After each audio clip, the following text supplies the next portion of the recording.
ኤፍሬም ዲናን ከማስፈራራት አልፎ ሳቤላን አግቷት ይገኛል። ዶክተር ርብቃም እጅግ ተጨንቋ ትገኛለች። ህይወቴ ውስጥ ምንድነው እየተካሄደ ያለው እያለችም ትገኛለች። 500 ሺህ ብሩን አስገቢ በማለትም ሲጠይቃት እዚህ ጋር የብልግና ቪዲዮና ፎቶ እንዳለ ረሳህ እንዴ ብላ ብትለውም እኔን ከመልቀቅ የሚያስቆመኝ የለም ብሎም አስፈራርቷትም ነበረ። ሆኖም ቁልጭም እንግዲህ ከዲቦራ ጋራ ፊልም እያየ እያለ ዲቦራም የምትፈልገው ለፍቅር ስለሆነ እጅግ እያዘነችና በመጠጥ ራሷን እየጎዳች ትገኛለች። በባለፈው ክፍል እንደምናስታውሰው ዲና ኤፍሬም የላከላትን ቪዲዮ እያየች እያለ አብርሃም ሲመጣባት ስልኩን ለቀው ነበረ። ስልኩንም ከለቀቀችው በኋላ አብርሃም እዚህ ስልክ ውስጥ ምን ብታይ ነው እንደዚህ የሆነችው? ከኔስ የደበቀችው ነገር ምንድን ነው? በማለትም ስልኩን ላሰሪ ሰጥቶ ውስጡ ላይ ያለውን ወደ ሪሞሪ ወይም ወደ ፍሌሽ እንዲጭንለት ጠይቆት ነበረ። እሱም ምንም ችግር የለውም በማለት ከተስማሙም በኋላ እንግዲህ ዲና ራሷን ምንም ነገር መቆጣጠር ስላልቻለች ዶክተር ርብቃን አንቺ በስንት ብር ተገዝተሽና በስንት ብር ተቀጥረሽ ነው ይህንን ነገር እያደረግሽ ያለሽው? በማለት እንቅ አድርጓ እየጠየቀቻት ሳለ አብርሃም መጥቶባቸው ነበር።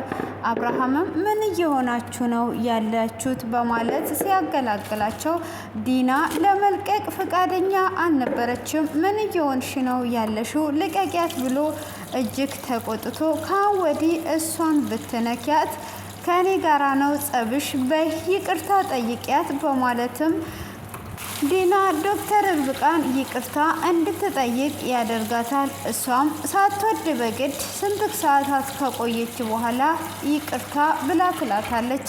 ሲጀመር ከሚስት ጎን መቆም ነበረብክ እንጂ ከሷ ጎን መቆም የለብም። እንዴት ከሚስት ጎን መቆም ትተ ከሷ ጎን ትቆማለህ? በማለትም እጅግ በመናደድና ስሜታዊ በመሆን ቤቱን ለቋ ሄዳ ነበረ። ዶክተር ርብቃም ስለተፈጠረው ነገር በጣም ይቅርታ፣ እኔም አጥፍቻለሁ፣ የነገሩ ባለቤቱ ውስጥ ነው ያለሁት በማለትም አብርሃምን ይቅርታ ትጠይቀዋለች። አብርሃምም አረ ምንም ችግር የለውም በማለትም ይመልስላታል። እሷም እንግዲህ ዲና ስትወጣ አብርሃም መልሳት እንጂ ለምን ዝም ትላታለህ ብላ ስትለውም የሆነ ነገር በተፈጠረ ቁጥር አመሏ ነው እንደዚህ መሄዷ፣ ተያት ብሎ ይላታል። ዶክተር ርብቃም ዝም በማለት እንግዲህ ዲና እጅግ እየተናደደች ስትወጣ ዝም ይሏታል። እሷም እንግዲህ በዛ በስሜት በመናደድ ወደ ባሏ ወደ ባርኮን ነበር የሄደችው። እሷም እጅግ እያለቀሰች እንደናፈቃትና መቼ እንደሚወጣ ትጠይቀዋለች። እሱም በቅርብ ቀን እንደሚወጣ ይነግራታል። ብዙ ሰዎችን አውርቻለሁ፣ ምንም ተያዥ ነገር ስለሌለ ይለቁኛል ብሎ ይላታል። እሷም እንደናፈቃት ትነግረውና ምን ሆነሻል ግን ዛሬ የሆንሹ ነገር አለ ብሎ ሲላትም አይ ምንም የሆንኩት ነገር የለም አንተ ስለናፈከኝ ብቻ ነው ብላ ትለዋለች። እሱም እንደዛ አይመስለኝም፣ ከፊትሽ ላይ ሳየው የሆነ ነገርማ ሆነሻል፣ አልቅሻለሁ እኮ ብሎ ሲላትም ምንም አልሆንኩም ብላ ትለውና እሷም ቆም ብላ ታሰላስላለች። በዚህ በጠባብ ክፍል ውስጥ ታስሮ ሳለ የሆንኩትን አሁን ብነግረው ይጨነቅብኛል፣ ስለዚህ መንገር የለብኝም በማለት ምንም አልሆንኩም ብላ ትለዋለች። እኔ ምልሽ ኤፌሶን አንቺ ጋም ደውሎ ብር ጠየቀሽ ወይ ብሎ ይላታል። እሷም አንተንም ጠይቆካል ማለት ነው ብላ ስትለውም አዎ ጠይቆሻል ብሎ ሲላት አዎ ጠይቆኛል ብላ ትነግረዋለች። እሱም እንግዲህ እንዴት ነው አንቺንም እኔንም የሚጠይቀኝ በማለትም ሲላት ቪዲዮም እንደላከላት ትነግረዋለች። ቪዲዮንም እንግዲህ እያየች እያለ አብርሃምም መጥቶባት ያንን ስልኩን ወርውራው እንደመጣች ስልኳም ደግሞ አብርሃም ጋር እንዳለ ትነግረዋለች። ብቻ ይሄንን ነገር አብርሃም እንዳይደርስበት ከደረሰበት ትልቅ ችግር ይፈጠራል በማለትም ይናገራል። እሷም ትደነግጥና እንግዲህ ቪዲዮን እንዳየች እና እንዳስፈራራት ትነግረዋለች። ይሄንን ሁሉ የምታደርገው እቺ ዶክተር ርብቃ ናት በማለትም ትናገራለች። አይ እሷ የምታውቅ አይመስለኝም ብሎ ይላታል። አሁንም እዚህ ሆነክም ጥብቅና ትቆምላታለ። ጭራሹኑ እንዴት ነው የማታደርገው እቺ ቆሻሻ በማለትም ትናገራለች።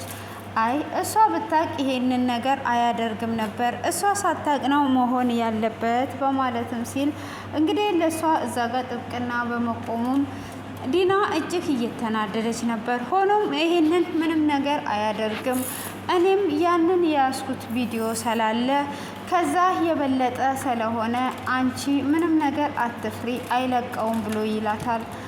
ከዛን እንግዲህ ስልኳን ስታስታውስ አብርሃም ስልኬ ውስጥ ያለውን ነገር ካየ በቃ አበቃልን በማለትም እንግዲህ እሱ ቶሎ እንደሚለቀቅ መልካም ምኞቷን ከተመኘችለትና እያለቀሰች እንደምትወደውና እንደምታፈቅረውም ከነገረችው በኋላ እንግዲህ እሷም ትታው ትሄዳለች። እሷም ትታው ከሄደችም በኋላ አብርሃም ስልኩን እንዲሰጣት ነበር የፈለገችው። ሆኖም እንግዲህ አብርሃም ስልክ ቤት ወስዶት ነበረ።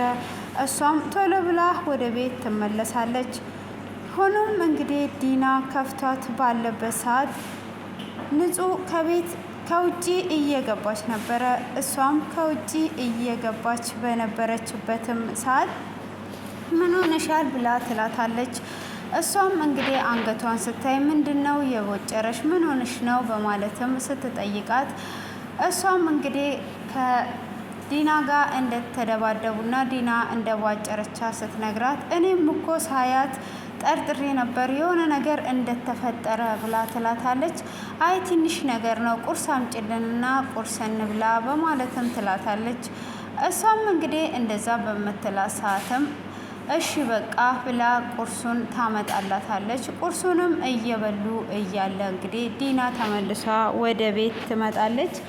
እሷም እንግዲህ ወደ ቤት ተመልሷ ከመጣችም በኋላ ንጹህን እስቲ አንድ ጊዜ ስልክሽን ስጪኝ በማለትም ትጠይቃታለች። እሷም እንግዲህ ስልኩን ለምንድነው ብላ ስትላትም አንድ ጊዜ ስጪኝ ብላ ትልና ስልኬ አብርሃም ጋር ስላለ ስጪኝ በማለት ቶሎ ብላ ወደ አብርሃም ጋር ትደውላለች።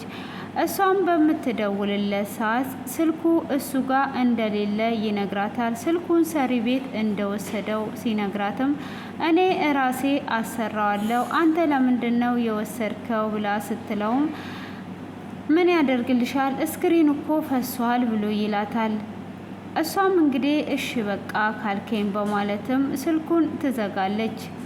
ስልኩንም ከዘጋች በኋላ አብርሃም ይሄንን ነገር ካየው ምን ይውጠኛል እያለች እየተጨነቀች አብርሃምም እንግዲህ እዚህ ስልክ ውስጥ ምን አይነት ሚስጥር ብትደብቀኝ ነው ዲና እንደዚህ ተጨንቋ ልትደውልልኝስ የቻለችው ምን ቢፈጠር ነው በማለትም እንግዲህ እሱም እያሰላሰለ እሷም ወደ ክፍሏ ትሄዳለች። እሷም እንግዲህ ወደ ክፍል ከሄደች በኋላ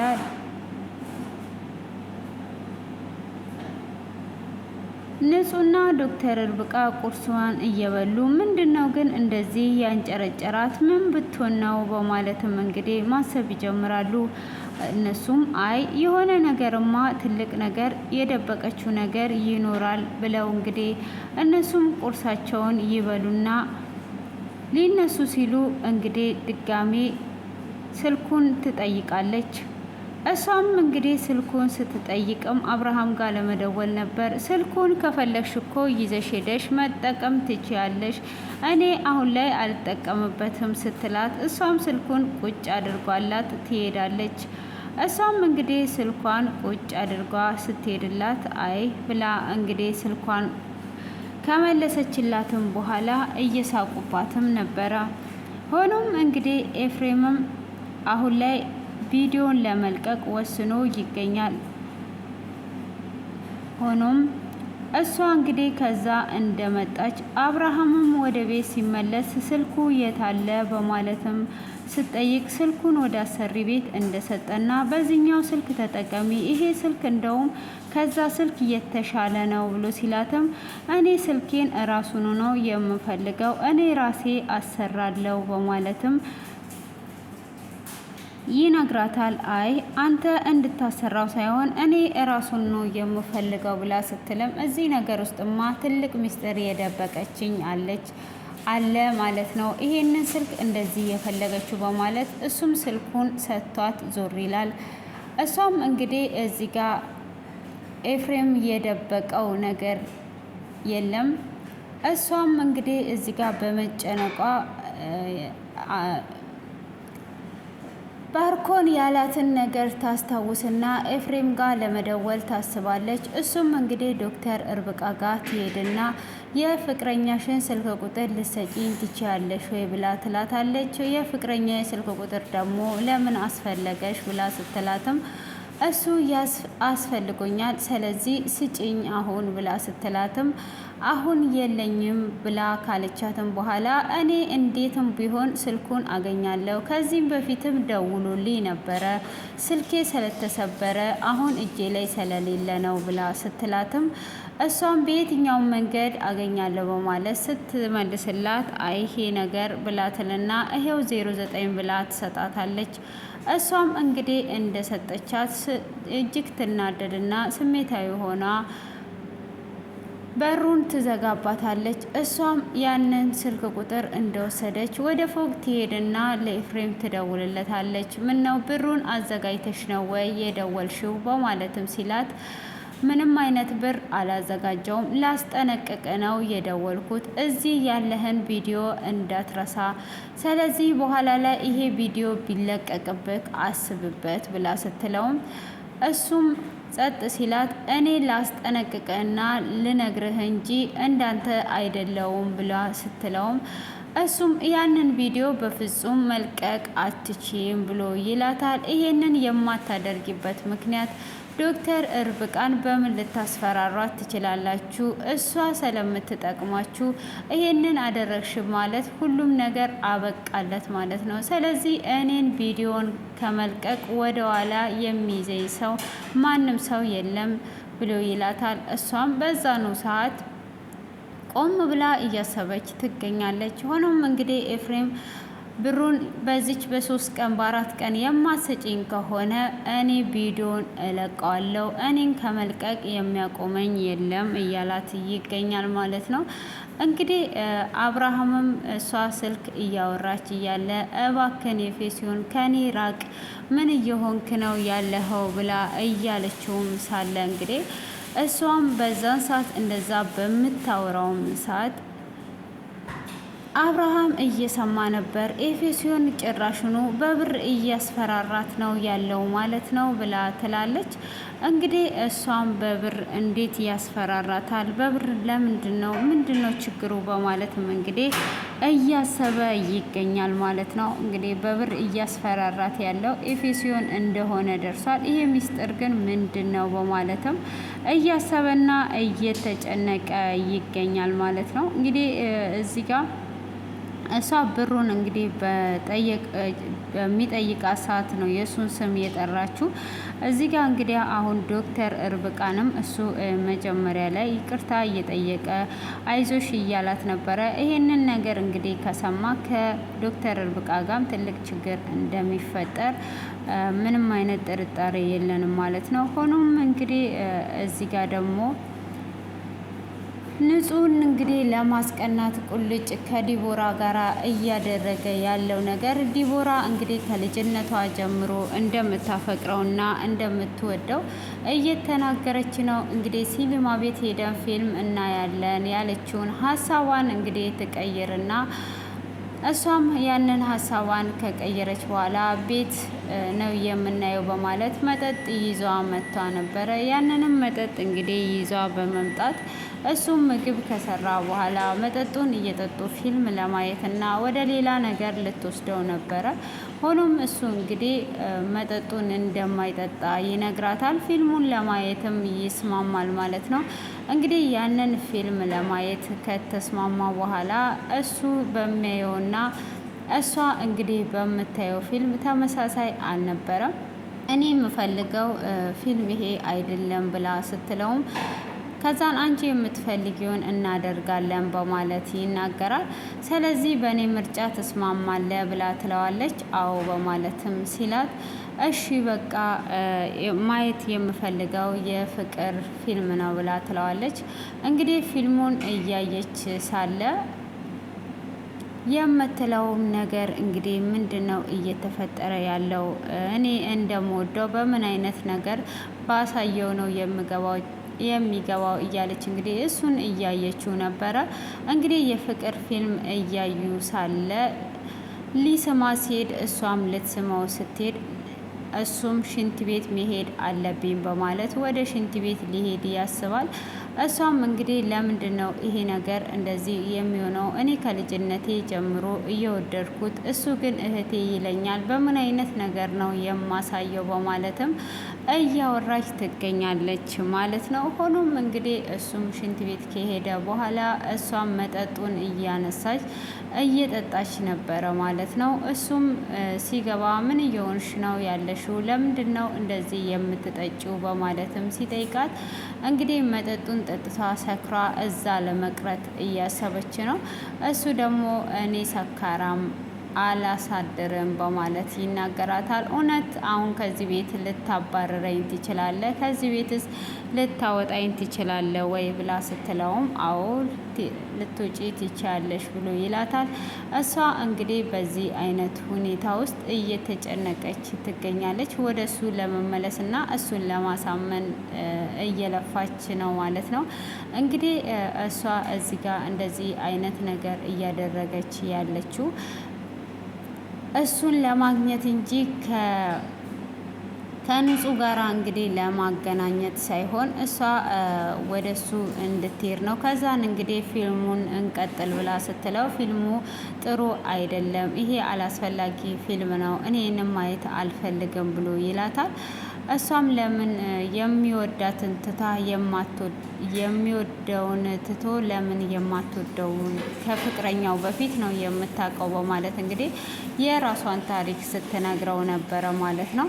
እሷም ያንን ነገር በምትነግረው ሰዓትም ይሄ ጥሩ አይደለም አንተስ ብትሆን ብላ ስትለውም እንግዲህ በደንብ አድርጎ እንደሚነግራት ይነግራታል እና ከእሷ ጋራ እንደማይሆን ጓደኝነት እህትነቱን እንዴት ታፈርሳለች ብሎ እየተናገረ ይገኛል ማለት ነው።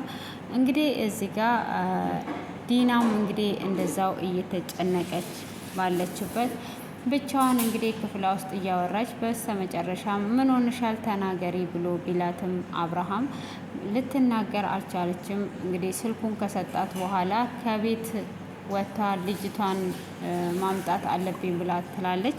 አብርሃምም ሳሎን ላይ ተቀምጦ ነበር። ወዴት እየሄድሽ ነው ብሎ ሲላት ልጄን ላመጣ ነዋ፣ አንተ እኮ ረሳሃት፣ መጀመሪያ ቅድማ መስጠት ላለብህ ቅድማ ስጥ ብላ ትናገረውና እንግዲህ ሳቤላን ለማምጣት ትሄዳለች።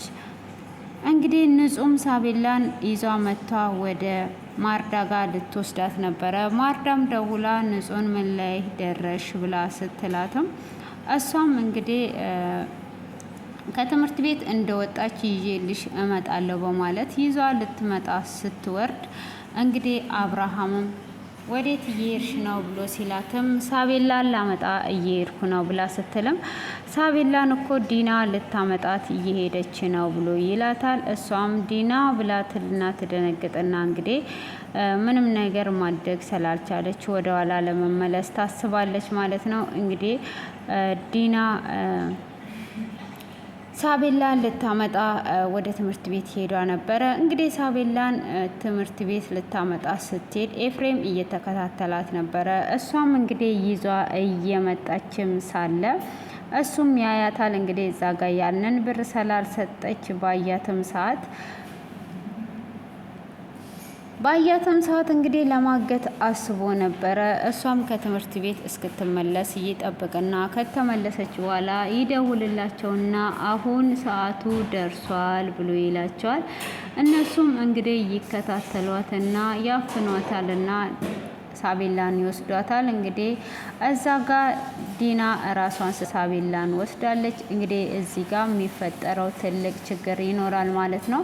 እንግዲህ ልጅቷን ይዛ አምጥቷ አታቅም። አሁን ላይ ዛሬ እሷ ልታመጣ በሄደችበት ታግቷለች። አብርሃም ራሱ እንግዲህ ዲናን የሚተዋት አይመስለኝም። እንግዲህ እዚህ ጋር ግን ኤፌሲዮን ብር ሲያስፈራራ ስለሰማ ቀጥታ ወደ ኤፌሲዮን ስለሚሄድ ሳቤላት ይያዛል፣ ሳቤላት ትመለሳለች ብዬ አስባለሁኝ ማለት ነው።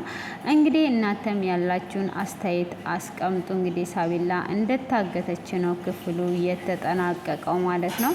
እንግዲህ ቀጣዩን ደግሞ በጉጉት እየጠበቀን ሳቤላም እንግዲህ ምንም እንደማትሆን ምኞታችንን እንግዲህ ኤፍሬም ያንን እሱ ያደረገውን ለመመለስ ነው እዛ ጋር እንደዛ እያደረገ ያለው። እንግዲህ መጀመሪያ ባርኮን ስለነካው በጥፍ እየመለሰለት ይገኛል ማለት ነው።